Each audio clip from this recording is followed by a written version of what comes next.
Assalamualaikum warahmatullahi wabarakatuh. Sahabat perindu surga, selamat datang kembali di Islam Agamaku. Semoga kita selalu dalam lindungan Allah, amin ya rabbal alamin. Di video kali ini kita akan membahas satu kisah yang sangat menakjubkan. Kisah tentang seorang profesor embriologi berkebangsaan Kanada dengan puluhan gelar kehormatan di bidang sains, yang akhirnya memutuskan untuk menjadi seorang muslim berkat Al-Quran.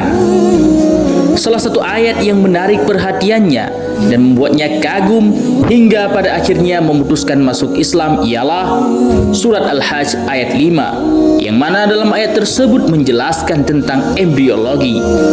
Berikut arti dari ayat tersebut. Wahai manusia, jika kamu meragukan hari kebangkitan, sesungguhnya kami telah menciptakan orang tua kamu Nabi Adam dari tanah.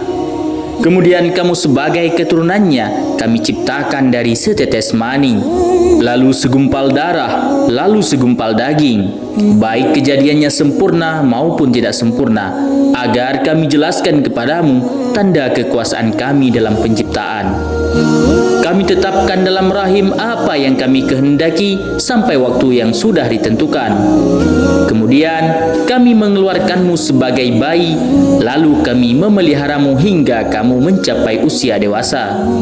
Di antara kamu ada yang diwafatkan dan ada pula yang dikembalikan ke umur yang sangat tua, sehingga dia tidak mengetahui lagi sesuatu yang pernah diketahuinya ataupun pikun. Kamu lihat bumi itu kering. Jika kami turunkan air hujan di atasnya, ia pun hidup dan menjadi subur serta menumbuhkan berbagai tumbuhan yang indah. Profesor tersebut bernama Keith Moore. Ia lahir pada tahun 1925 di Brantford, Kanada. Moore merupakan seorang profesor di divisi anatomi Fakultas Bedah Universitas Toronto, Ontario, Kanada. Ia pernah menjabat sebagai Presiden American Association of Clinical Anatomy pada tahun 1989. Kisah keislamannya terjadi pada tahun 1980.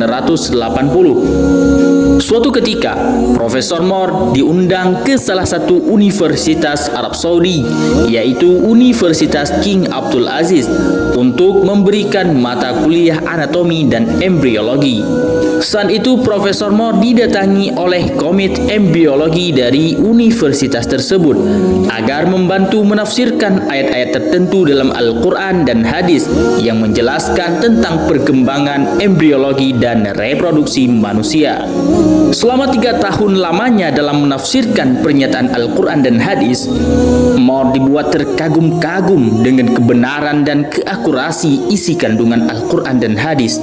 Bagaimana tidak, di dalam Al-Quran yang ditulis pada abad ke-7 menjelaskan dengan sangat detail tentang reproduksi manusia dan perkembangan janin, seperti yang dijelaskan dalam surat Al-Mu'minun ayat 11-14, yang artinya, sungguh kami telah menciptakan manusia dari saripati yang berasal dari tanah. Kemudian kami menjadikannya air mani di dalam tempat yang kukuh ataupun rahim. Kemudian air mani itu kami jadikan sesuatu yang menggantung ataupun darah. Lalu sesuatu yang menggantung itu kami jadikan segumpal daging. Lalu segumpal daging itu kami jadikan tulang belulang. Lalu tulang belulang itu kami bungkus dengan daging. Kemudian kami menjadikannya makhluk yang berbentuk lain.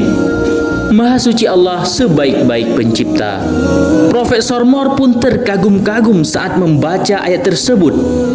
Ia sampai berkata, ini tidak mungkin ditulis pada abad ke-7, sebab apa yang terkandung di dalam ayat ini adalah fakta ilmiah yang baru diketahui oleh ilmu pengetahuan modern.